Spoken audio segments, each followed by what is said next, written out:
Dulu di Katolik itu, Bapak itu adalah tokoh Bapak di tokoh. kampung itu. Jadi yang mengajak orang-orang untuk masuk Katolik adalah Bapak. Suku Dayak asli, Dayak. tidak ada campuran sama Dayak apa sekali. tuh, Bu? Dayak Kanayat, Dayak Ahe. Dayak. Yang tidak disukai Islam ini saya tidak suka. Almarhum Bapak tuh, sebenarnya keturunan beliau ini kan Sunan-Sunan Kudus, orang-orang hebat. Jadi kadang tuh udah baru dalam hati tuh Allah udah kabulkan.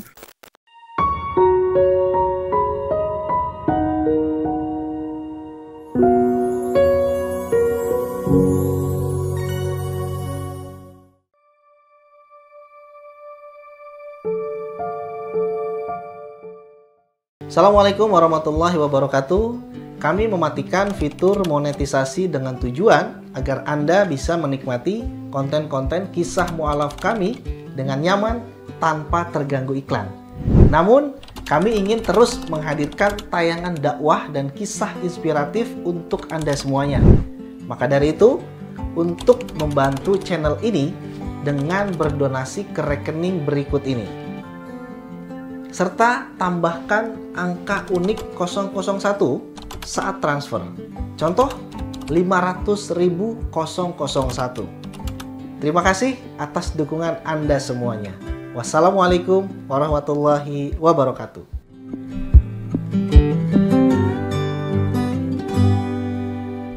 Bismillahirrahmanirrahim. Assalamualaikum warahmatullahi wabarakatuh. Alhamdulillah wa syukurillah wa ala alihi wa sahbihi wa mawalah. Asyhadu an la ilaha illallah wa asyhadu anna Muhammadan abduhu wa rasuluh. Rabbi shrah li sadri wa yassir li amri wahlul 'uqdatam min lisani yafqahu qawli. Alhamdulillah. Nah, pemirsa Wakaf TV yang dirahmati Allah, alhamdulillah hari ini kami sedang berada di kota Katulistiwa lagi, kota Pontianak. Nah, kali ini kita ingin mewawancarai mu'alaf ini dari suku Dayak asli. Nah, perjuangan beliau gimana memeluk Islam, terus belajar Islam, dan hingga hari ini tetap mempertahankan Islam sebagaimana agamanya gitu. Nah, langsung saja kita sapa, yaitu Umi Sri. Assalamualaikum Umi Sri. Waalaikumsalam warahmatullahi wabarakatuh. Gimana kabarnya nih Umi? Alhamdulillah. Alhamdulillah. Baik, sehat. Alhamdulillah. Umi kalau boleh tahu dulu agamanya dari agama apa Umi? Dulu Katolik. Katolik. Iya. Nah, dulu di Katolik itu, Bapak itu adalah tokoh Bapak di tokoh. kampung itu. Jadi yang mengajak orang-orang untuk masuk Katolik adalah Bapak. Jadi kalau pendeta, paroki, segala macam datang, pastor, maaf pastor ya, bukan pendeta ya. Mampirnya di rumah kita, jadi singgahnya di rumah kita. Nah, di perjalanan sampailah ke SMA ya.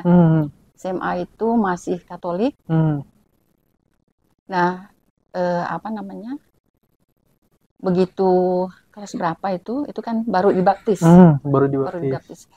Nah, di kampung itu pun kalau dulu ada namanya kumpulan. Di kumpulan itu kayak kita pengajian lah ya, rumah ke rumah. Terus di SMA itu kita ada namanya Muda-Mudi Katolik. Mudika namanya. Itu ada kegiatan macam-macam lah di situ. Nah, jadi aktif di sangat kuat lah, boleh dikatakan kuat lah ya. Aktif di Katolik ya? Iya. Suku Dayak asli berarti, Bu? Suku Dayak asli. Dayak. Tidak ada campuran sama Dayak sekali. apa tuh, Bu? Dayak Kanayat, Dayak Ahe. Dayak Kanayat, Dayak Berasal Ahe. dari desa Bonsoran Air Mati, Kecamatan Toho. Nah, dulu Kabupaten Pontianak, sekarang Kabupaten Mempawah. Oke. Nah, mungkin boleh, tadi ini kan menarik nih, Bu. Kalau yang Ibu ceritakan tuh, ayah Umi ini adalah seorang, istilahnya pemuka agama lah istilahnya. Kalau di Islam, di daerah itu ya. kalau di Islam ustadz lah istilahnya. Ustadznya agama Katolik berarti gitu ya. Iya, tokoh lah. Tokoh lah ya. Nah gitu. Nah mungkin gimana nih Umi bisa sampai perjalanan hari ini memeluk Islam? Nah, perjalanan memeluk Islam itu sebenarnya saat SMP. Jadi waktu SMP itu kan, kalau Umi kan memang udah dari SD udah nggak punya ibu ya. Jadi waktu kelas 3 SD itu ibu sudah meninggal. Nah, ketika SMP ada kakak sepupu ibu datang, ketika lihat saya, tanya sama bapak gitu, Pak gitu, Pak Uda lah bahasa Dayaknya, Pak Uda, oh ada anak perempuan lagi ya, ada, bolehkah tinggal sama saya? Gitu kan. Jadi untuk nemani aja, yang kerja di rumah ada, sambil sekolah lah gitu. Nah, saya mau, terserah kalau anak mau, kata bapak kan, pergi. Nah, setelah di sana sekolah, kakak sepupu ini Islam. Jadi mereka satu keluarga, kakak sepupu saya, bang sepupu saya, mereka semuanya Islam. Pada waktu itu saya masih kecil, Jadi apa namanya ya, anaknya abang dari bapak saya, bapak Umi. Alhamdulillahnya paman itu, bapak mereka itu punya kesempatan untuk memeluk Islam. Jadi sebelum meninggal bapak mereka ini, paman ini sempat masuk Islam. Masya Allah. Tapi nggak ketemu sama saya. Nah udah, setelah itu pas SMP itu, saya melihat Islam itu, saya senangnya gini, tertariknya. Ketika masuk rumah, nah ketika masuk rumah, mereka mengucapkan salam. Assalamualaikum. Nah kalau kita kan paling selamat siang, sepada, siapa ada, selamat pagi, selamat sore gitu kan. Nah ternyata di Islam itu assalamualaikum. Kayaknya saya kok senang gitu dengan assalamualaikum. Jadi masuk rumah itu berbeda sekali dengan yang selama ini saya dapati gitu. Jadi tanpa disadari, saya ketika masuk rumah orang mengucapkan assalamualaikum. Oh, nah, itu masih Katolik gitu? Masih Katolik. Jadi kalau masuk rumah orang itu mengucapkan assalamualaikum. Nah setelah itu mendengar lagi bahwa setelah mengerjakan sesuatu pasti mengucapkan alhamdulillah. Alhamdulillah. Iya, saya mendengar lagi kata-kata alhamdulillah. Loh, ini kok nggak ada di tempat kita gitu kan. Nggak ada di tempat kita, terus alhamdulillah, terus puasa. Nah di Katolik itu kan puasanya ada puasa, cuman kan dia puasa tidak makan daging, puasa rambu abu, puasa ini. Beda dengan Islam. Kalau Islam itu kan puasa full 1 bulan. Terus dia juga puasa benar-benar yang nggak makan gitu kan dari pagi sampai sore. Nah di situ kita setelah itu lebaran gitu. Jadi kok nikmat sekali gitu, rasanya kok senang sekali dengan semuanya tuh ada gitu perkataannya. Nah itu membuat Umi sebenarnya kayak senang gitu dengan Islam. Oke. Seperti itu. Oh berarti Islam tuh bagi Umi itu satu hal yang menyenangkan gitu. Iya.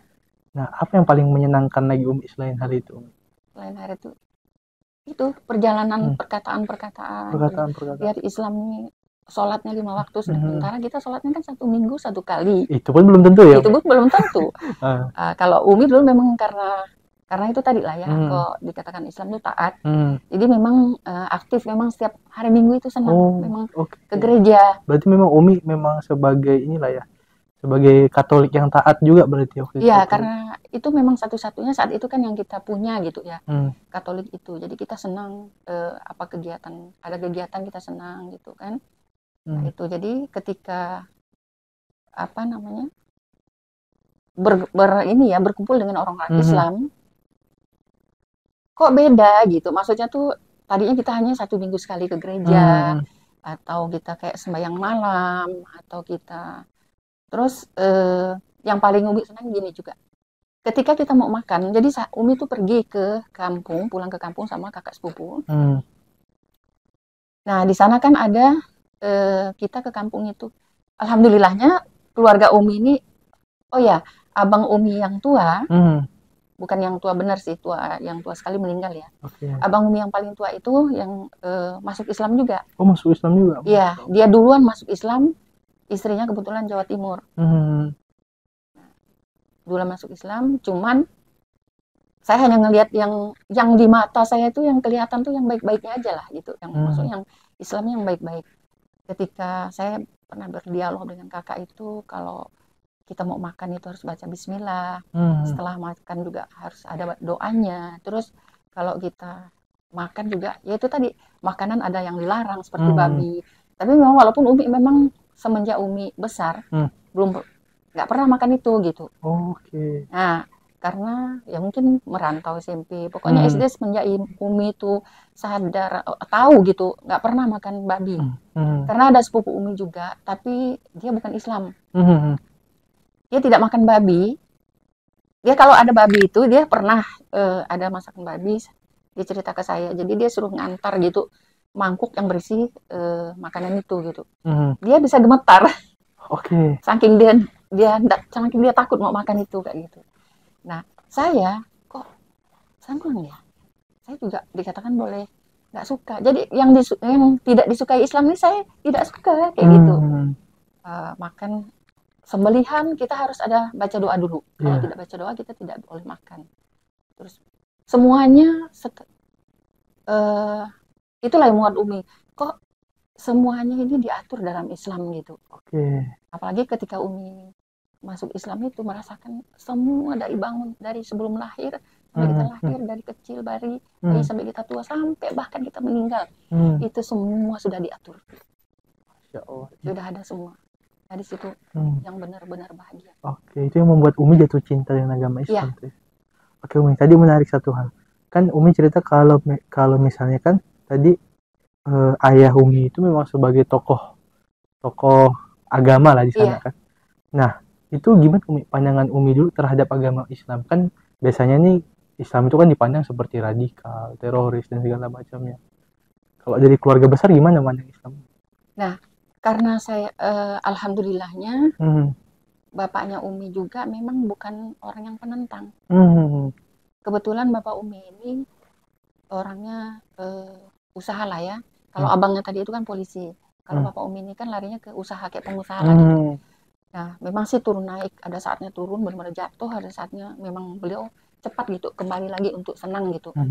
Nah, beliau bahkan orang-orang Muslim termasuk suku Madura ya, beliau yang kasih bapak saya. Kasih modal gitu. Iya, misalnya yang nggak mampu tuh dikasih beras, kasih uang. Pokoknya inilah intinya. Suka beliau, walaupun mereka memang orangnya tegas. Tapi kalau sama orang itu, kalau kita lihat infak sekarang, ya memang dikatakan dalam Al-Quran itu kan kalau Yahudi itu, orang-orang Yahudi itu kan lebih mengenal Islam, lebih mengenal Al-Quran ketimbang kita. Nah, Nasrani itu terkenal kan dengan kebaikannya. Memang benar-benar baik. Memang sama orang itu baik. Pokoknya baik lah. Terkenal kebaikannya, memang benar. Malah mengalahkan orang Muslim. Mengalahkan orang Muslim. Masya Allah. Tapi sebenarnya kalau kita sudah belajar, kita tidak boleh mengatakan itu. Karena memang sebaik-baiknya non-Muslim adalah sejahat-jahatnya orang. Ya, sebaik-baiknya non-Muslim, sejahat-jahatnya orang Muslim. Sebaik apapun mereka lakukan, menolong orang, tapi nggak dapat apa-apa. Seperti itu. Menarik. Luar biasa, Masya Allah, tabarakallah. Nah, Umi, dalam perjalanan memeluk Islam nih, mungkin ada hal apa gitu ya, yang bisa diceritain, Umi? Kenapa sudah masuk Islam atau belum? Sesudah masuk Islam ya. Nah, sedikit lupa saya bercerita. Jadi waktu itu saya ada kenal dengan seorang laki-laki yang menjadi suami Umi. Masya Allah. Kami 3 bulan perkenalan. Umi mau ke kantor Alas Kusuma, beliau juga ada keperluan di kantor itu gitu. Nah, disitulah berkenalan dengan beliau. 3 bulan kemudian, nah kalau kita orang Dayak kan memang nggak boleh berdua-duaan, walaupun bukan Islam ya, memang nggak boleh kan di tempat yang gelap, nggak boleh kan, orang Dayak kan pasti ditangkap kan. Nah, kalau suami Umi ini bukannya kami berdua-duaan tempat gelap, tapi ketika Umi pulang beliau ikut. Beliau ikut ke kampung. Adalah 1-2 kali ya beliau ikut. Nah, mulai rame nih di kampung nih. Itu yang ikut dipertanyakan gitu. Nah, yang ikut itu apa benar-benar mau mereka ini mau jadi suami istri atau tidak? Nah, kayak gitulah keluarga ini bicara. Sampai coba ditanya kayak gitu kan. Nah, ditanyalah almarhum suami. Udah meninggal ya Bapak ya. Ditanya almarhum suami, kamu ini benar-benar atau tidak sama adik kami kayak gitu kan. Bapak kan sudah meninggal. Pas kelas 3 SMA, Bapak Umi meninggal. Nah, Umi merantau lagi cari kerja di Pontianak. Merantau di Pontianak, Umi? Iya, waktu itu Umi memutuskan tidak kuliah karena Bapak meninggal. Padahal Bapak bilang sama abang, kalau adik mau kuliah, kuliahkan aja sampai dimanapun. Cuma Umi mikir, udahlah daripada nyusahkan kayak gitu kan. Umi kerja aja. Alhamdulillahnya, qadarullah, sepupu Umi yang tinggal di komplek DPR depan Mujahidin. Dulu suaminya itu pensiunan ABRI sama DPR pusat. Termasuk masih adiknya Bustamil Arifin, Menteri Kabulok. Nah, jadi beliau ini pensiun, dua-duanya pensiun, ABRI sama DPR. Umi nyari, jadi mereka karena udah biasaan kehidupannya enak. Pada saat pensiun itu kan beda ya.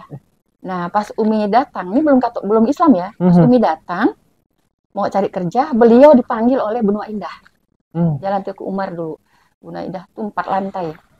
Dipanggil bahwa di situ tidak ada tokoh Golkar. Benua Indah tuh harus punya 2 tokoh. 1 tokoh Golkar, 2 tokoh PDI zaman dulu. Baru perusahaan itu ini. Nah, ditunjuklah dari pusat Pak Nurdin Jain. Lalu apa beliau bilang? Dek, ini rezekinya kamu. Ya udah kamu masukkan lamaran. Rezekinya kamu. Begitu kamu cari kerjaan, abang dipanggil kayak gitu. Masukkan lamaran itu formalitas ada ya. Jadi di personalia, jadi beliau manajer personalia, nah Umi di bawahan beliau langsung.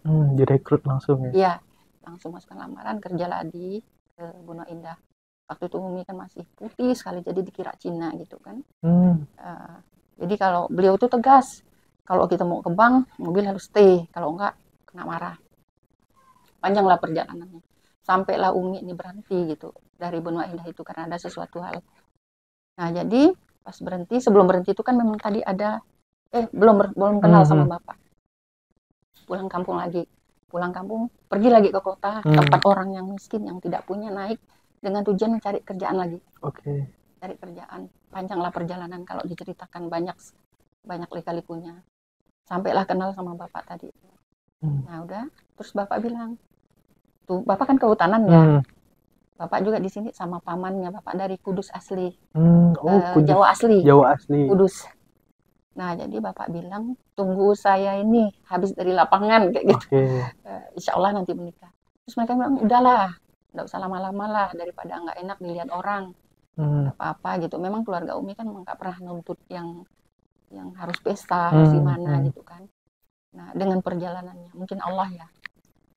Tadinya tuh ada berselisih, terus datang lagi ke kakak sepupu, mereka pun juga mendukung akhirnya gimana?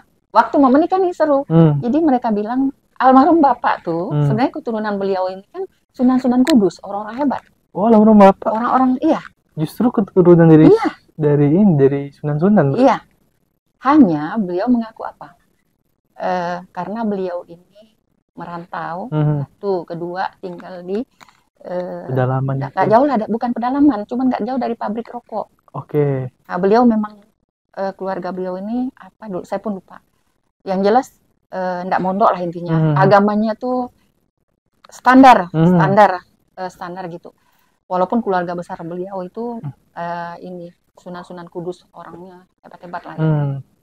Cuman beliau tuh memang pas-pasan lah agamanya gitu. Karena diceritakan waktu itu kayak mertua saya tuh pernah belajar ngaji. Dia bilang ini, belajar ngaji itu banyak disuruh ngangkut air, banyak disuruh kemana gitu, ketimbang ngajinya. Jadi kamu ngaji, mertua tuh. Jadi ngajinya sama Umi. Dulu sempat ngaji sama Umi mertua tuh. Jadi itu lalu masuk Islam lah.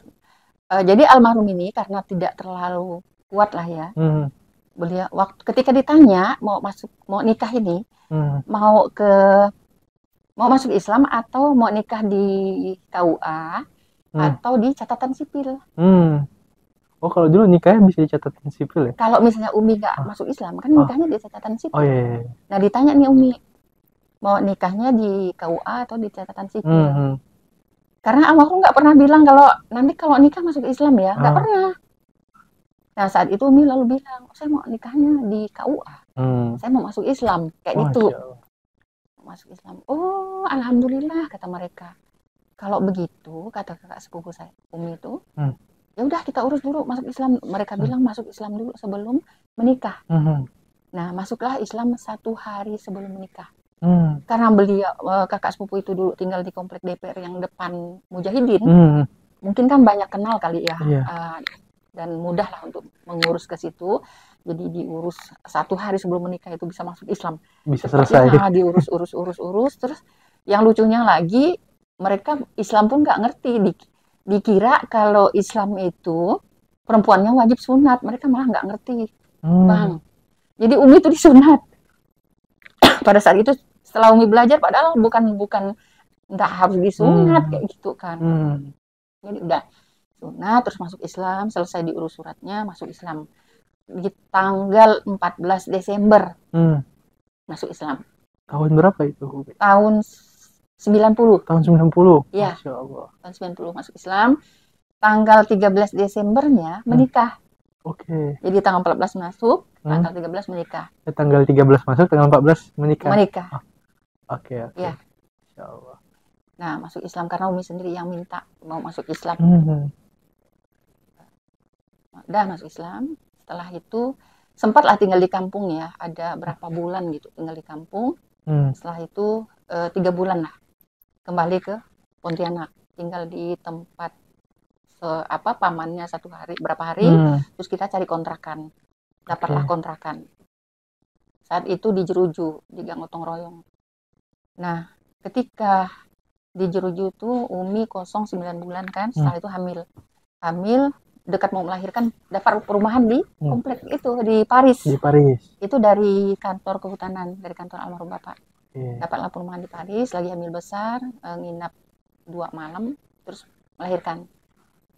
Nah, waktu itu setelah habis melahirkan, datanglah bulan Ramadan. Datang bulan Ramadan, puasa, Umi ikut puasa kan. Orang puasa ikut puasa. Itu baru masuk Islam, Umi? Baru masuk Islam, hamil, sudah melahirkan. Cuman bingung gitu kan. Ya Allah, gimana nih? Kalau kita punya masalah, gimana ya? Kita nggak bisa sholat. Kita nggak bisa ngaji. Puasa kita ikut-ikutan gitu kan. Ya bisanya karena nggak tahu nih? Nggak tahu. Nggak tahu sama sekali. Tapi Umi tetap puasa. Ikut puasa. Almarhum bapak gak pernah nyuruh Umi. Mungkin beliau itu menghargai kali ya. Beliau itu ya kan dikatakan tadi karena beliau itu tidak terlalu dalam lah Islamnya ya. Cuman beliau tidak memaksa Umi untuk kamu harus masuk Islam, kamu harus belajar, kamu harus ngaji, harus sholat, enggak. Jadi Umi puasa, setelah puasa almarhum bapak sholat, Umi bengong kan, nggak bisa sholat kan. Jadi pada tahun berapa, 2 tahun kemudian sudah lahir anak, tahun berapa itu ada orang jual koper tuntunan sholat. Di dalam koper itu ada tuntunan sholat, ada kaset, ada apa gitu. Nah, almarhum bapak beli 2 koper. Padahal saat itu harganya kalau tidak salah 240.000. Pada zaman itu? Pada zaman itu kalau tidak salah Umi. Bapak beli 2 koper. Tapi nggak ada bapak bilang ini dipelajari, yang nggak ada, disimpan koper itu disimpan gitu kan. Disimpan kopernya. Umi pun malu mau tanya bapak kan gimana cara sholat, gimana cara belajar, malu.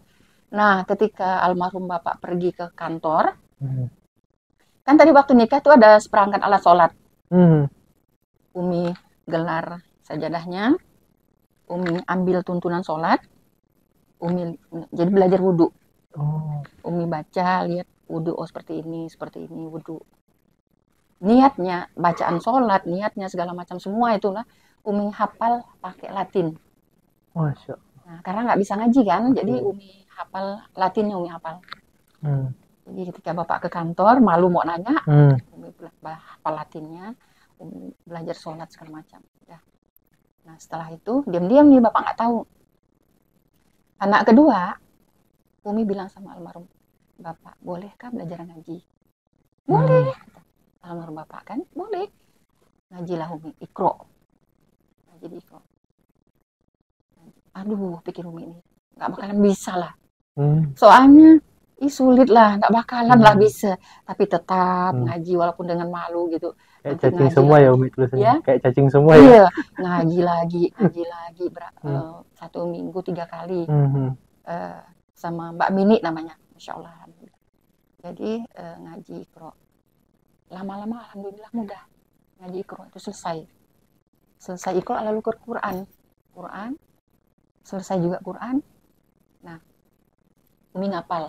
Udah mulai bisa nih baca, mulai ngapal. Tapi waktu itu jadi Umi itu nggak puas, nggak berhenti di situ. Gimana caranya bisa ngaji beneran nih, bener-bener maksudnya lancar ngaji, lancar. Kok bisa lah gitu. Akhirnya Umi cari, melangkah. Waktu itu, zaman dulu tuh ada SCTV menayangkan setiap subuh itu, habis subuh, pagi itu ada namanya siraman kolbu. Dulu tuh mereka nyebutnya siraman kalbu. Padahal kalau kalbu itu kan anjing ya, pakai kaf. Harusnya pakai kof. Kolbu itu berhati, siraman kolbu kan setiap pagi. Nah, Umi TV itu diletakkan di dapur. Ada meja makan. Nah, ini masak nih. Nanti ketika ada acara itu Umi sambil dengarkan sambil masak. Nah, nanti ada yang poin-poin penting catat. Ada ayat catat, ada poin penting catat. Tiap pagi. Sama bulan Ramadan. Umi paling senang bulan Ramadan tuh. Jadi sebelum buka nih, Umi itu cepat-cepat masak. cepat-cepat masak apa? Umi kan udah bisa baca Quran nih. Udah cepat-cepat masak. Apa tujuannya? Ketika menunggu berbuka Umi baca Quran. Baca Quran. Nunggu buka puasa ini. Senang sekali rasanya, bahagia sekali. Nunggu berbuka puasa baca Quran. Nah, baca artinya, terus dengar itu tadi tiap pagi dengar itu. Nah, habis subuh, habis tahajud. Nah, kalau Umi dengar dari TV tadi, Ustadznya bilang sholat 5 waktu dijaga. STW namanya. Lakukan sholat 5 waktu dijaga. Nanti bagusnya sholat duha. Lakukan sholat duha. Kata, nanti dengar lagi tausiah Ustadz tuh di TV. Sholat tahajud bagus loh. Sholat tahajud. Masya Allah. Umi itu lakukan semuanya. Lakukan semuanya. Walaupun kita masih belajar, sambil belajar ya. Betul. Lakukan. Nah, pada saat habis tahajud, itu kan buka TV itu, TV itu kan tausiah tuh. Umi paling senang.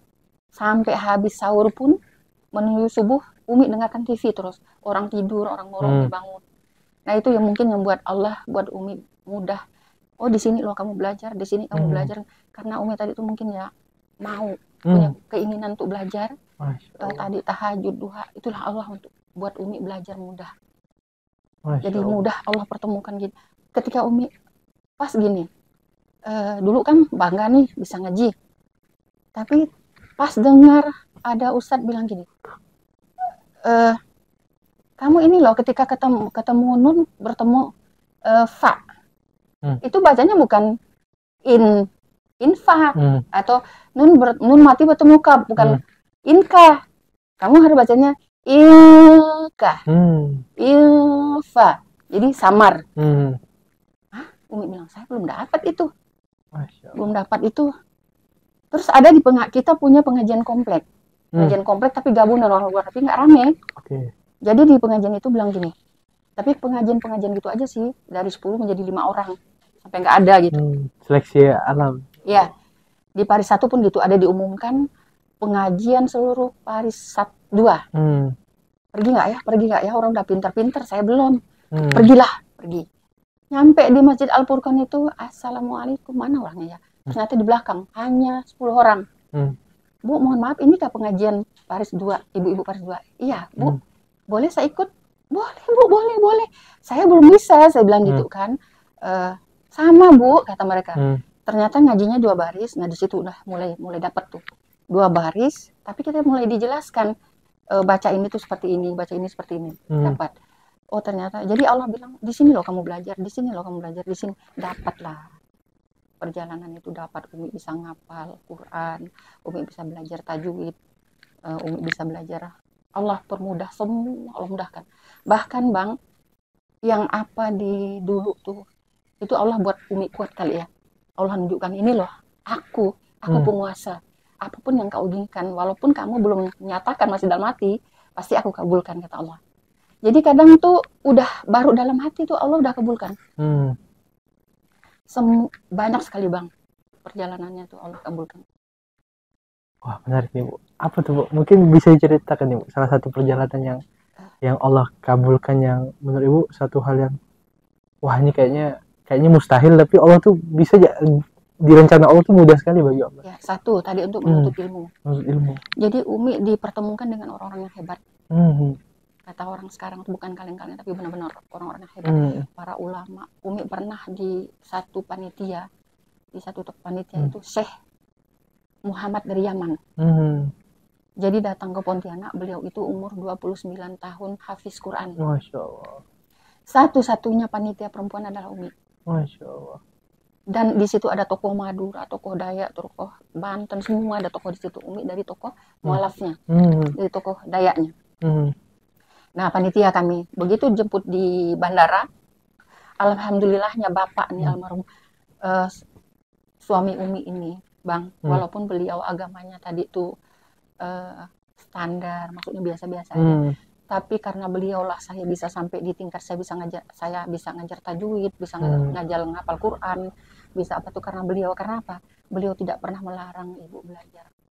Masya Allah. Jadi kemanapun ibu belajar, mau siang mau malam, beliau tak pernah melarang. Beliau tuh karena jasa beliau lah, semoga Allah ampuni dosa-dosa beliau. Amin. Allah mudahkan beliau dalam kubur, Amin. luaskan kuburannya, terangi Amin. kuburannya, beri kesejukannya Bang. Amin ya rabbal alamin. Bapak Yulianto bin Sainun. Amin. Nah, jadi Bapak ini selalu mendampingi waktu panitia Bapak ngantar kan. Kami pakai mobil yang lain, terus saya itu pakai mobil yang lain, beda mobil lah kita ya. Naik pertama kali itu di Pondok Pesantren Rasau. Tapi begitu di Rasau kita naik nih unjuk-unjuk pakai panitia kan. Begitu Mi masuk, stop kata beliau. Mereka bilang panitia di Rasau ini. Bu, beliau tidak mau lihat perempuan. Umi sempat ngamuk lah, sempat marah lah ya. Kalau nggak boleh lihat perempuan, kenapa Umi dijadikan panitia? Ternyata di kita nih semuanya nggak ada yang tahu kalau saya itu nggak mau lihat perempuan. Akhirnya Umi dilarikan ke ini kan Rasau itu luas ya pesantrennya. Jadi Umi dilarikan ke anaknya Ustadz. Ternyata di situ kami berbicara di tempat lain, anaknya itu bilang kakaknya pun menikah dengan salah satu syekh di Yaman dan memang tidak melihat laki-laki juga. Udah, terus kita di situ. Nah, akhirnya Umi bilang udah saya enggak mau ikutlah kegiatan syekh ini, percuma juga gitu kan. Akhirnya pas saya cari di Mujahidin saya dibujuk sama teman-teman panitia, datang Bu di Mujahidin, ini ada ibu-ibunya juga. Datanglah di Mujahidin, ibu datang setelah acara di Mujahidin, Bu kita di Gang Apel, datang ya Bu, kita ada acara makan, enggak usah lah, datang Bu, ada istri Ustadz di sana kayak gitu kan.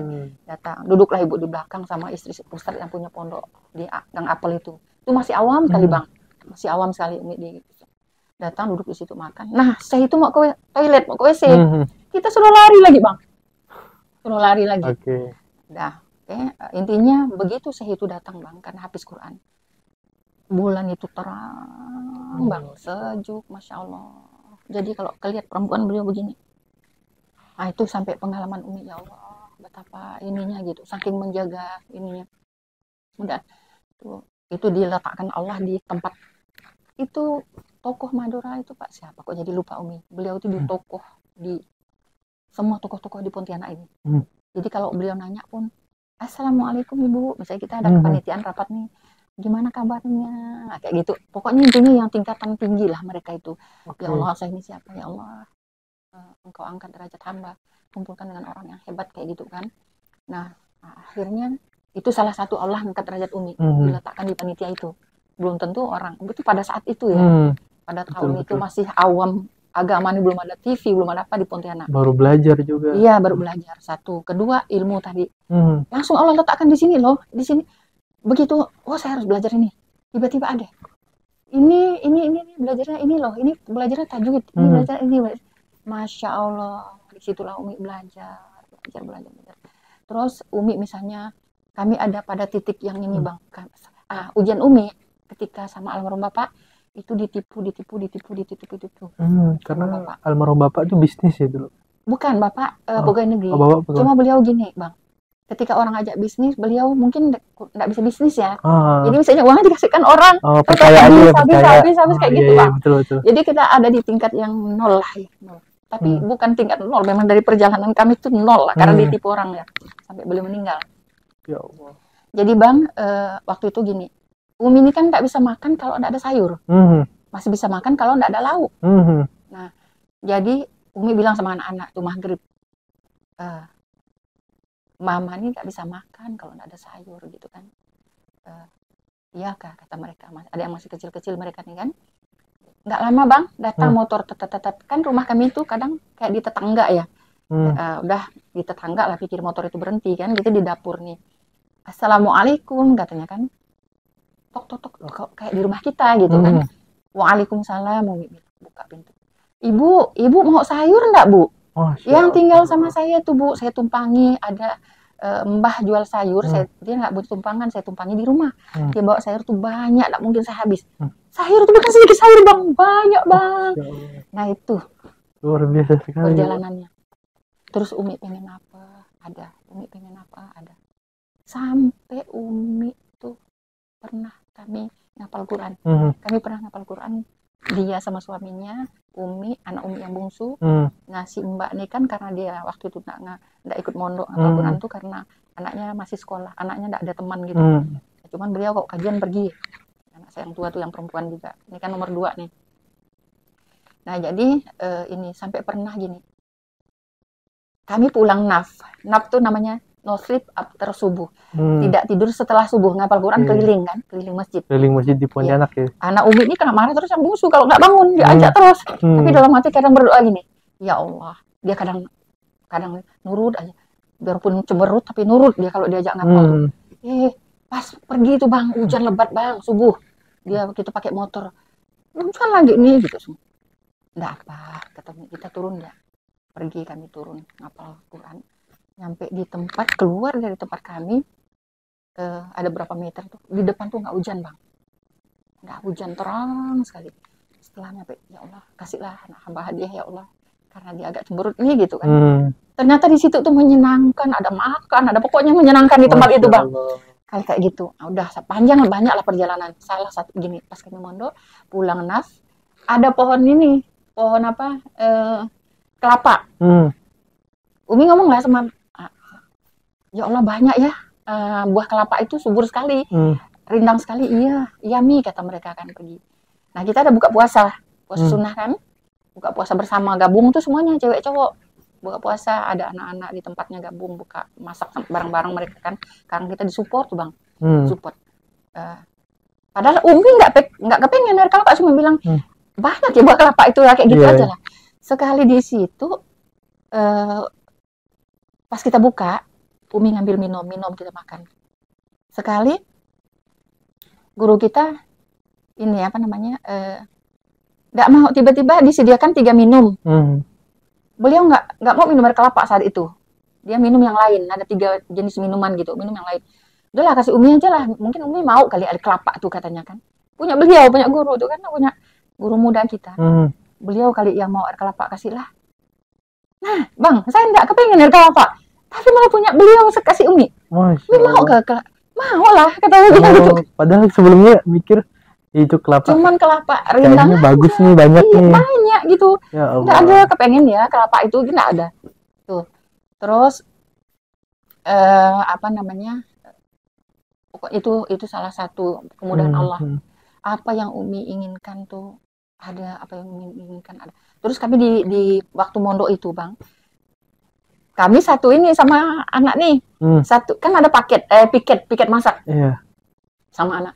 Mereka sih tidak terima kalau harusnya Umi ini nggak usah ada piketnya, kan orang tua, satu-satunya orang tua kan. Satu-satunya orang tua kan. Dia dibilang seharusnya tuh nggak usah gitu kan, nggak apa-apa lah. Tapi rupanya anak-anak cowok lihat ada Uminya di situ, piket dihapusnya semua.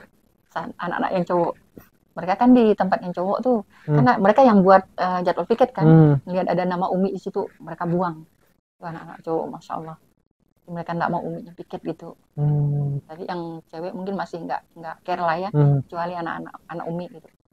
Nah, lalu kami pas piket belanja sama anak nih, belanja pagi, habis naftu belanja, masak segala macam, sampailah zuhur, sebelum zuhur selesai. Bromong sama dia, kalau kita giliran piket kayak gini terus, habis setengah hari, kapan ngapalnya kayak gitu kan? Aduh, gini aja lah. Tadinya kan kami ditawari mau dimasakkan, mau ngambil masak catering atau kita masak sendiri. Kan Umi bilang kita masak sendiri aja lah, biar ngirit-ngirit uang lebih kayak gitu hemat kan, juga. lebih hemat. Ternyata Umi bilang udahlah ngomong aja lah, nanti kita nggak usah lah kita masak. Habis nih waktu itu mau ngapal kayak gitu kan.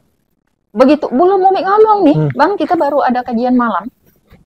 Alhamdulillah, kata guru muda kita, alhamdulillah kita nggak catering lagi, kita dapat masakan semua, dia mensupport masakan kita. Masya Allah. Nah, belum ngomong tuh Bang, baru mau ngomong. Luar biasa sekali. Udah disediakan semua. Jadi kita nggak repot lagi belanja, masak segala macam. Insyaallah, nah itu kemudahan Allah Bang. Sampailah perjalanan kita ngapal, sampailah perjalanan ini. Oh ya, sebelum kita ngapal itu kan Umi memang anak Umi yang bungsu ini Umi paksa ngapal Bang di rumah. Jadi Umi paksa ngapal. Dia nanti habis maghrib tunggu, habis isya tunggu, sampai isya nanti pokoknya tunggu sampai jam 11 malam pun tunggu di tempat tidur bawa Quran Bang. Ayo deh dia masih SMP ke SMA mau SMP gitu kan, SMP kelas 3 lah ya. Ayo deh ngapal tempat tidur jam 11 malam Bang. Sulit nih katanya gitu kan. Nggak sulit kata Umi, asal bacanya tuh hurufnya jangan ada yang ketinggalan. Nggak boleh satu huruf pun ketinggalan waktu baca Qur'annya. panjang pendeknya betul kata Umi, pasti mudah. Alhamdulillahnya Bang, dia mau, akhirnya suka baca Quran. Sampai mondok tadi itu bisa ngapal sampai 1 hari 9 halaman sampai 10 halaman. Sudah dapat, iya sudah dapat ininya gitu. Beliau pun doa terus nih Bang. Dan salah satu mungkin doa Umi gini, ketika Umi, maka tadi sholat di Masjid Jihad nih. Salah satu mengenang, jadi waktu itu Umi pas mau kerja, dulu Umi sempat bekerja di Bumi Putra. Jadi di Bunga Indah, di organisasi, KPAI, bekerja sama semuanya lah Umi ya. Pokoknya di organisasi udah tujuannya tuh membela perempuan, apa segala memperjuangkan. Nah waktu itu karena di Bumi Putra nih lihat Umi sibuk, Umi kayak di organisasi kamar dikejar biar jadi agen Bumi Putra, ditolak, dikejar lagi, tolak, kejar lagi. Akhirnya Umi mau tak mau sempat kerja lah ya. Lalu Umi sholat, pas sebelum ini Umi sholat, ada Umi mau bayar juga Bang saat itu, ada yang Umi mau bayar. Jadi sholat di Masjid Jihad, sholat, doa sama Allah, ya Allah, mudahan ya Allah. Turun habis sholat, ada orang manggil, ibu di belakang Umi keluar ngambil motor kan, mau pergi gitu. Ibu noleh, ya kata Umi bilang, Bu, dia bilang, mau ndak ibu nolong saya? Ngapa? Istri saya masuk rumah sakit Bu, saya ndak punya uang sama sekali, mau makan. Oh ya kata Umi, benar istrimu masuk rumah sakit, benar, ndak punya uang mau makan. Bang, ibu ini habis sholat, ibu yakin dengan Allah. Ibu ndak bukan karena kami ketipu tadi Bang, sebenarnya ada rezeki banyak ya, cuman ketipu-tipu ya, mungkin itu ya ujiannya ya. Bang, ibu cuman punya uang sekian ratus di dalam dompet, memang punya itu. Ibu tadi ada mau bayaran, tapi kalau memang abang lebih perlu, udah ambil abang, kasihkan semuanya, kasihkan. Bu, makasih banyak ya Bu, Umi percaya dengan abang. Kalaupun abang bohong, Allah yang lihat, kata Umi bilang kan. Udah, ya Allah, rezeki apa yang mau engkau kasih ya Allah, kayak gitu kan, apa rezekinya. Nah ternyata Umi baru sadar apa rezeki Allah kasih Umi.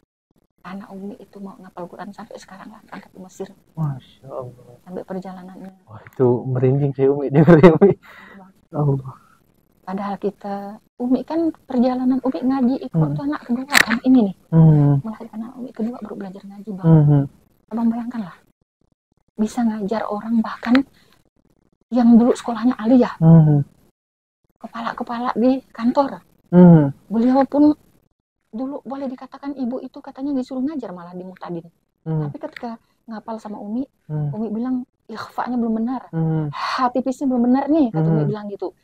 Ya Allah, dia baru sadar, kenapa saya malah udah disuruh ngajar, ngaji udah bagus, suaranya memang bagus banget kalau dia baca Quran bagus.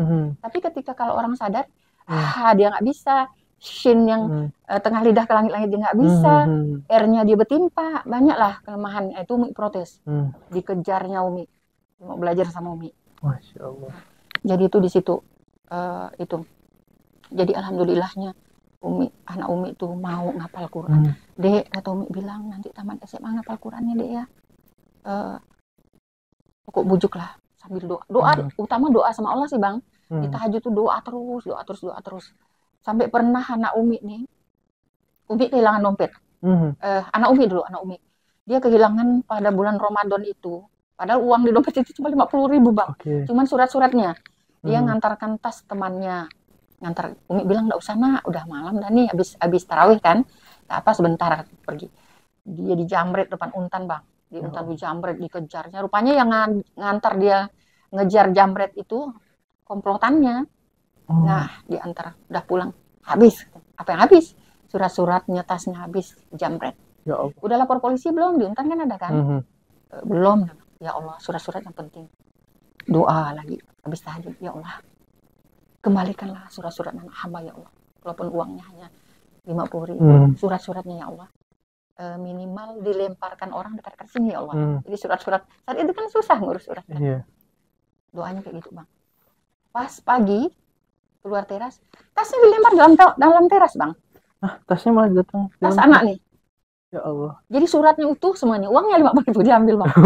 Jadi dia cuma ngambil uangnya aja 50.000. Iya. Suratnya utuh. Jadi kita nggak dapat ngurus. Tuh Bang. Ya Allah. Padahal Umi ini siapa? Kita ini siapa sih? orang biasa, pejabat bukan, siapa bukan, bahkan dari orang mualaf bukan mualaf, orang kampung ibaratnya ya.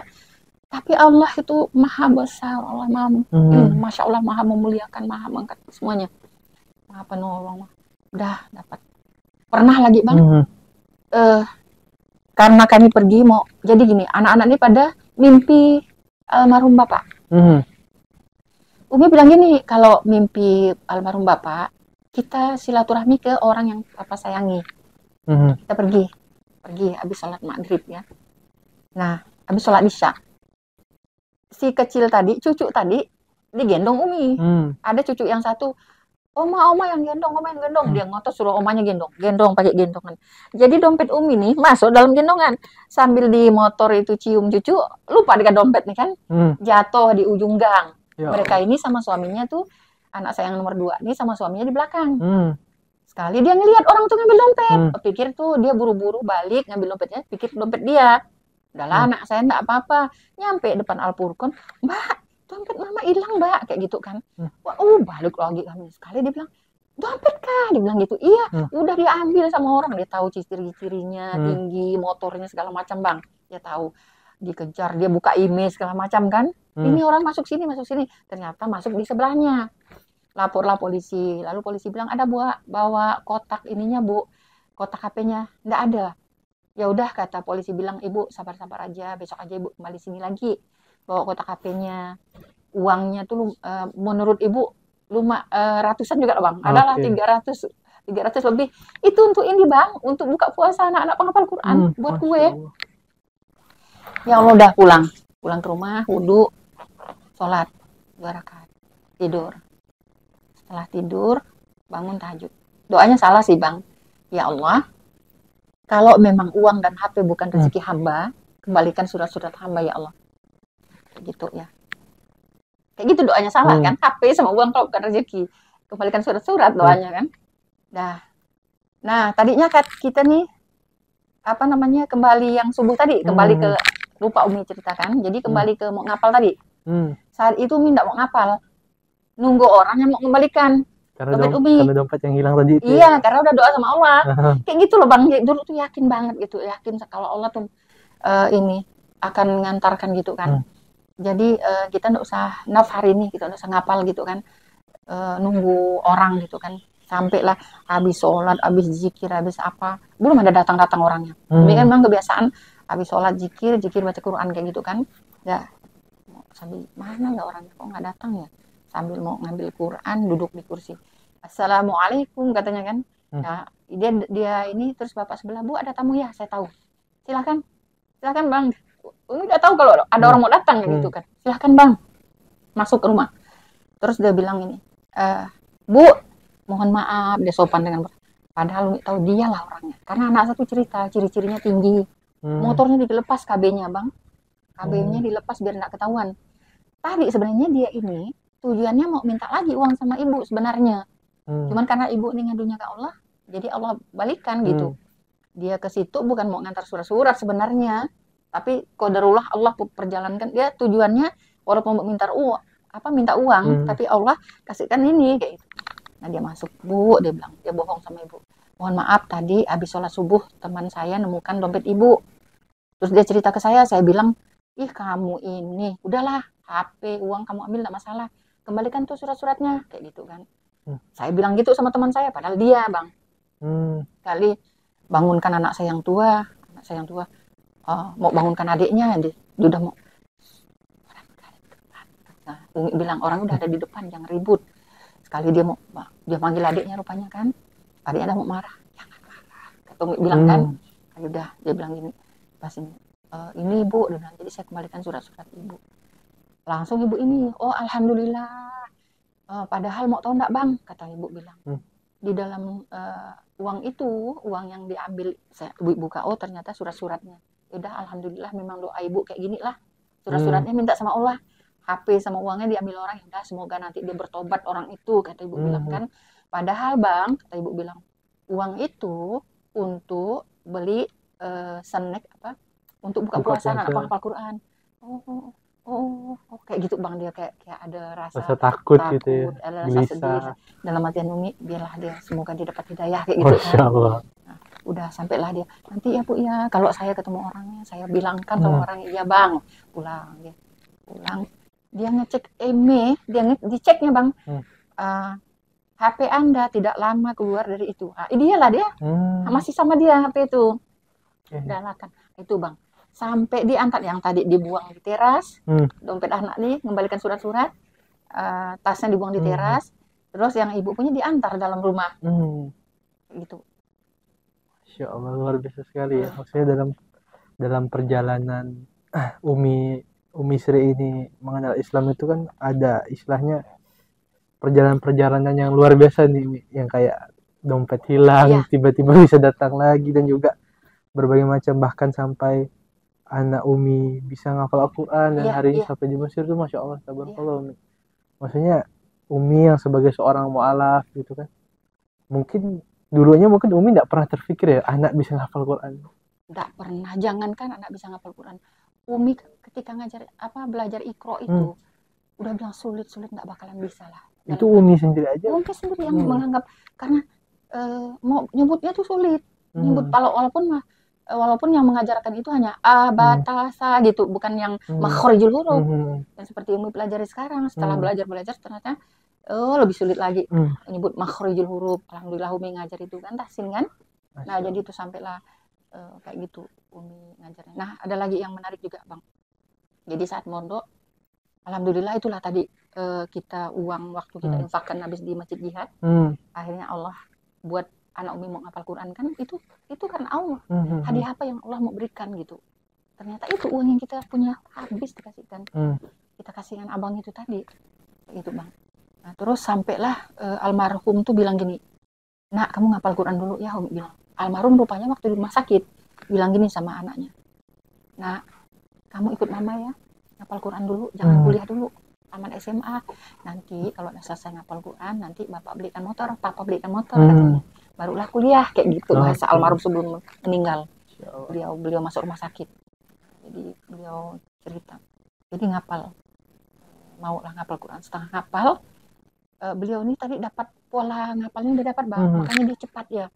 Cuman kan kita di situ kita juga ngapal, kita juga misalnya anak cowok tugasnya ini anak cowok, yang cewek tugasnya banyak tugas lah ya, karena kita kan baru berdiri semuanya Bang.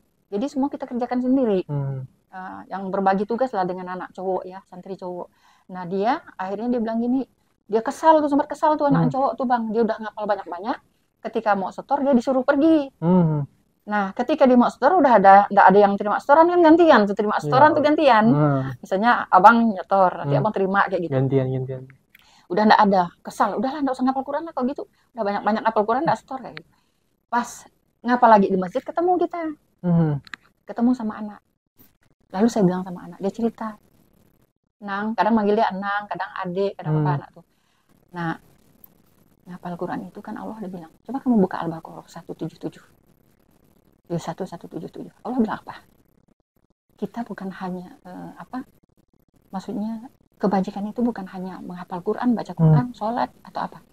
Kebajikan itu kan selain menghadap Allah, sholat, kita kan berbuat kebaikan, menolong orang.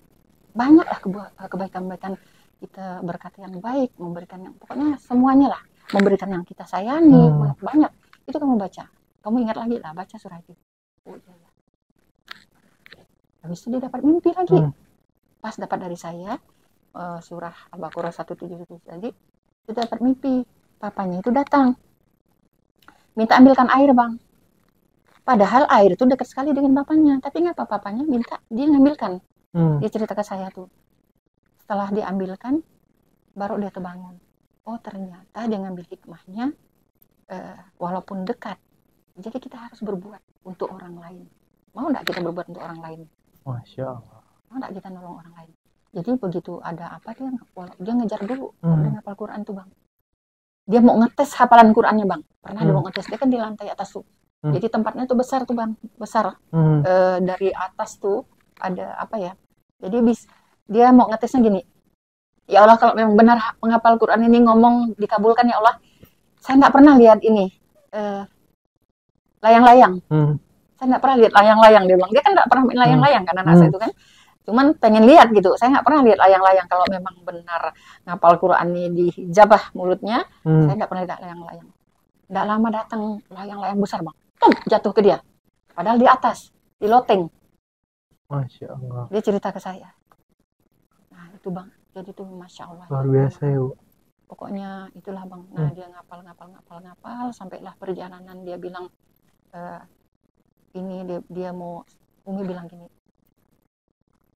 Mah dia bilang kita pergi keluar ya, kita mau belajar bahasa Arab, kita mau nambah ilmu di luar. Dia kan menerima setoran santri cowok, Umi santri cewek, nah, berbatasan hijab aja kan, suara dia kedengaran, suami kedengaran, jadi enak, oh anak saya di situ kayak gitu kan.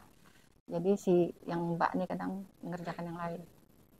Udah kan, oh silahkan kalau ada rezeki sedikit nanti kamu pergi ya nak ya. Ya, pas dapat rezeki sedikit dia berangkatlah ke Pare itu bang, belajar bahasa Arab. Belajar. Alhamdulillah belajar nahwu, sorob segala macam. Dia tanya ustadznya, Allah pertemukan, doa kita ini selalu doa bang. Allah pertemukan apa bang di sana? Pertemukan dengan yang ngajar Al-Azhar, ustadz yang ngajar Al-Azhar bahasa Arabnya. Apa ustadz itu bilang? Dia tidak mau ngajar di situ, dia mau ngajar privat aja. Dia cari tempat penginapan. Lalu anak tuh bilang, ada tempat saya ustadz, ada satu kamar. Dia langsung talaki, dia langsung belajar sama ustadz itu. Dia tanya-tanya, gimana kalau kita belajar bahasa Arab ustadz? Dia bilang sama anak saya, kalau belajar bahasa Arab itu mudah, 3 huruf aja. Tapi kalau kamu bisa bahasa Arab, belum tentu bisa baca kitab. Kalau kamu belajar nahwu sorob segala macam, kamu bisa bahasa Arab, kamu bisa baca kitab. Dia belajar lah. Setelah itu udah belajar, dapat 6 bulan, dia bilang saya, Mah carikan kita sekolah yang ada pendidikan agama, hafalannya, hafiz, tajwidnya, hadisnya segala macam.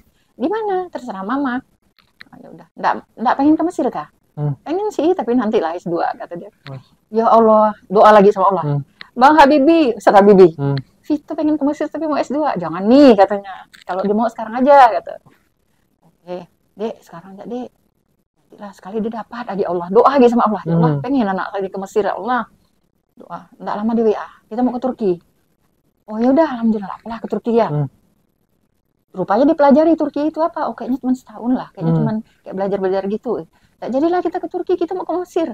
Ya Allah, doa lah. Padahal kita tahu dari mana lah bang, kita mau berangkat gitu ya. Ya alhamdulillah berangkatlah bang di sana. Ya belajar di sana. Alhamdulillahnya perjalanan Umi ngajar tahsin lah, Umi keluar dari pondok. Umi tadinya karena autoimun, alhamdulillah dipanggil ngajar tahsin. Ibu yang tadi tuh jadi belajar ngajar tahsin, sempat ngajar di Darun Najar, sempat ngajar di taklim lah. Nah hari Sabtu Jumat sore, Sabtu Ahad Umi ke Toho. Nah Umi kadang naik bis, Umi kadang naik taksi dari Pontianak ke Anjungan, di Anjungan pinjam motor adek yang motor lama itu yang pakai gigi itu bang. Jadi dari Anjungan masuk ke dalam Umi pakai motor ke Toho untuk ngajar tadi nih, ngajar ngaji. Masya Allah.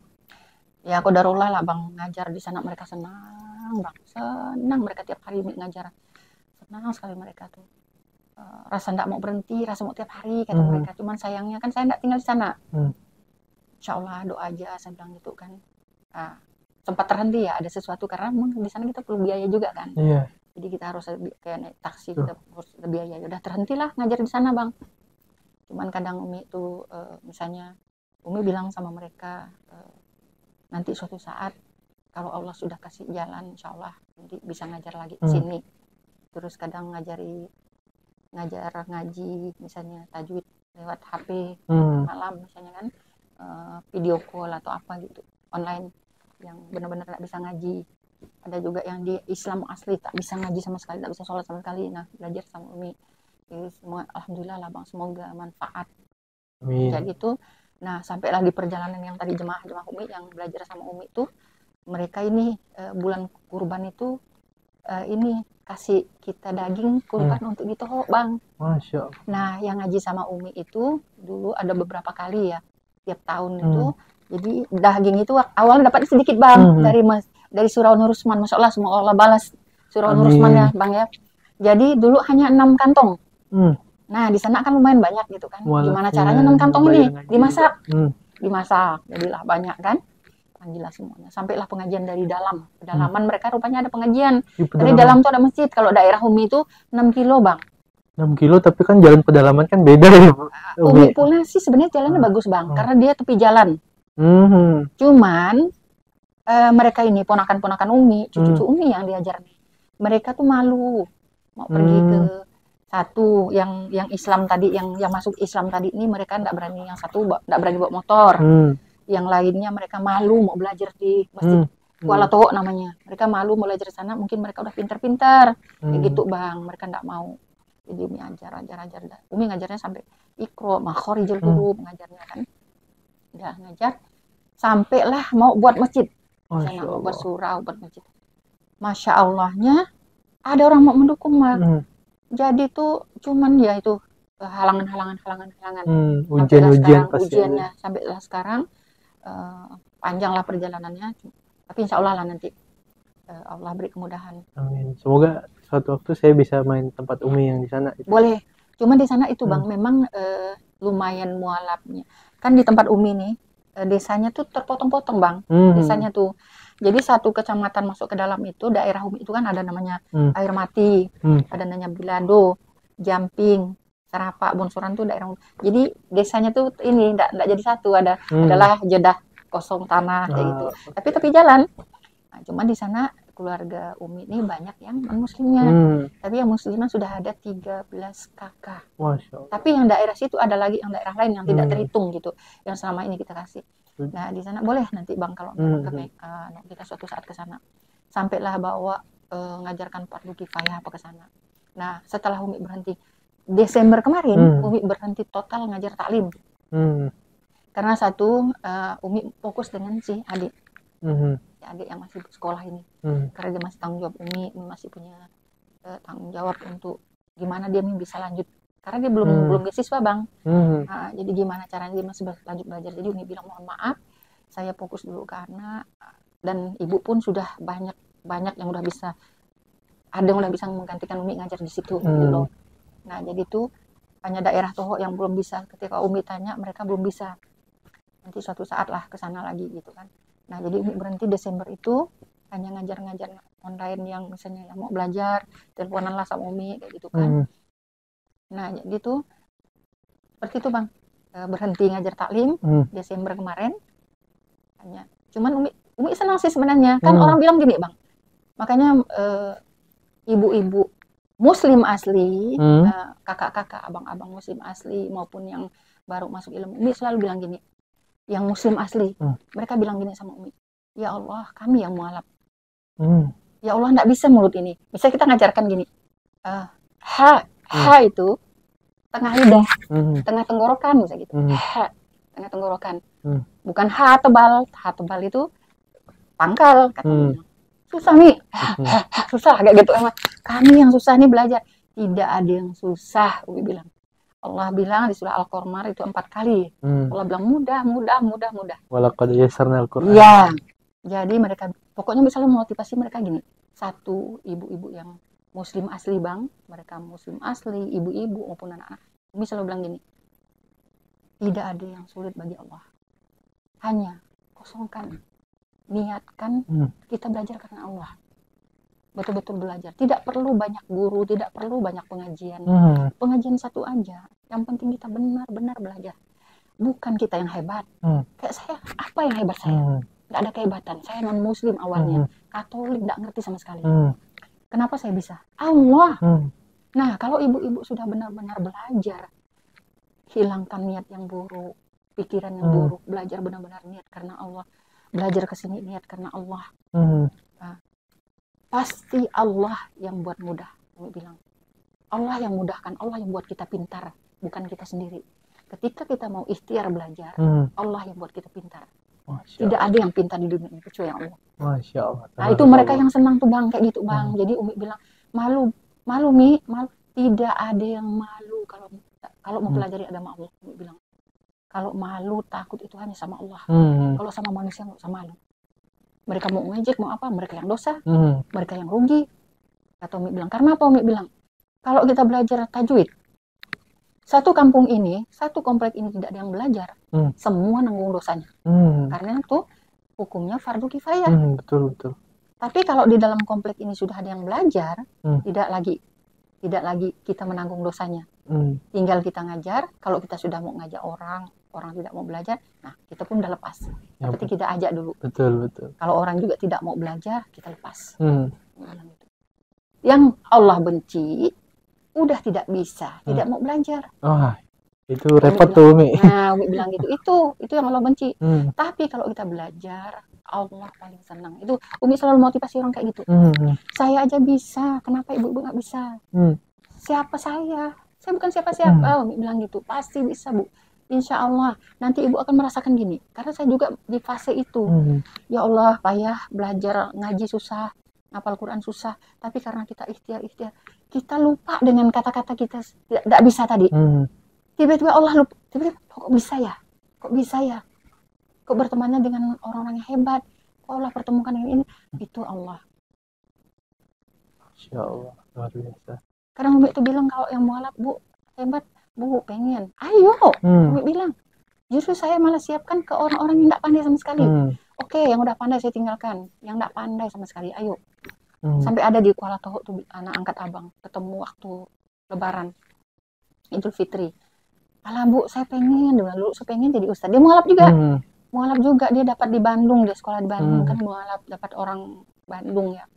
Dia mualaf. Jadi dulu saya belajar pulang ke sini. Ini saya minta ajari. Dulu saya sampai Iqra, Bu. Iqra 5 dia bilang. Akhirnya saya pulang ke sini. Dia ada masjid balas itu. Saya pulang ke sini, saya minta ajari sama bapak itu. Bapak itu bilang apa? Nggak sempat. Bang, telepon ibu, saya bilang. Ibu mau ngajari abang. Abang bisa jadi imam. Bacaan abang insya Allah bisa bagus. Abang benar-benar. Masya Allah, luar biasa sekali. Pemirsa Wakaf TV sekalian ya. Tadi itulah kisah perjalanan mu'alaf dari Umi Sri ya. Maksudnya perjalanannya dari awalnya betul-betul agama Katolik, bahkan dari anak keturunan tokoh Katolik di daerah setempat, sampai kemudian mengenal Islam, terus belajar Al-Quran, dan wasilah dekat dengan Al-Quran inilah yang menjadikan Umi Sri bisa sampai hadir di titik hari ini. Dan juga kita doakan semoga anak Umi Sri yang sedang belajar belajar di Mesir, menuntut ilmu di Mesir, Allah mudahkan, Allah istiqomahkan. Dan juga untuk Umi Sri, semoga Allah istiqomahkan kita bersama terus bisa mendakwahkan agama Allah Subhanahu wa taala. Baik pemirsa Wakaf TV sekalian, insya Allah itu yang bisa kami sampaikan dari Kota Khatulistiwa Pontianak. Wassalamualaikum warahmatullahi wabarakatuh. Jadi salah satu hambatan di jalannya, ya ini nih. Nah ini salah satu.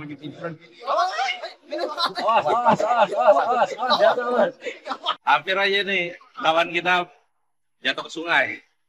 Jadi memang salah satu hambatan kita itu kalau masuk ke pedalaman ya seperti ini salah satunya. Belum lagi kayu-kayu itu pada muncul dari dasar sungai. Jadi memang perlu kehati-hatian dan tingkat risikonya juga tinggi, besar ya.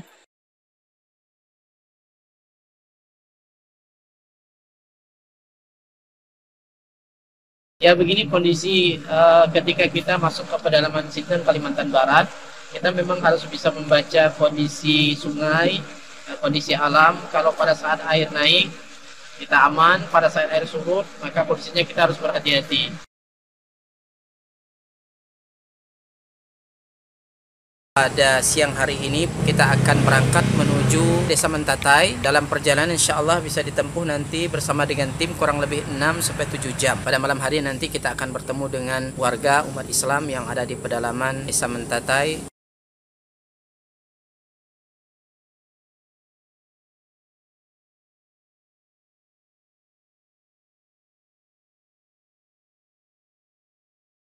Alhamdulillah sudah kurang lebih 600 mu'alaf yang masuk Islam dengan asbab dakwah ini. Dan tentunya ini tidak hanya sebatas mereka memeluk Islam, tetapi masih banyak PR-PR yang harus kita selesaikan. Dalam hal ini kami membina mereka membutuhkan Al-Quran untuk kita sampaikan kepada mereka yang menjadi sarana mereka dekat dengan Allah Subhanahu wa Ta'ala.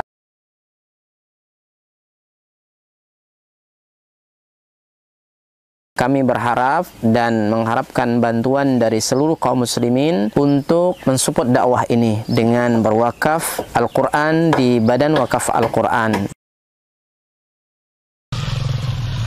Luar biasa.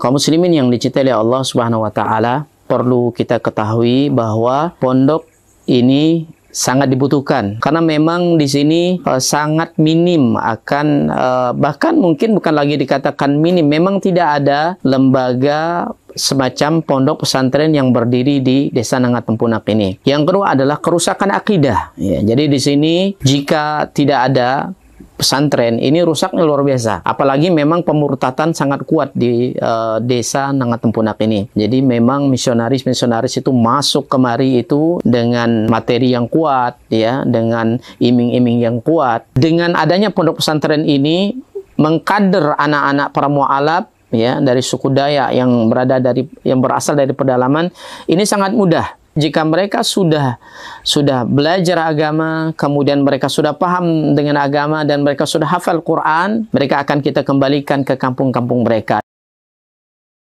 Kita sekarang sambil melihat lahan atau tanah yang akan kita bebaskan untuk pembangunan atau perluasan pondok tahfiz Quran Cahaya Tempunak.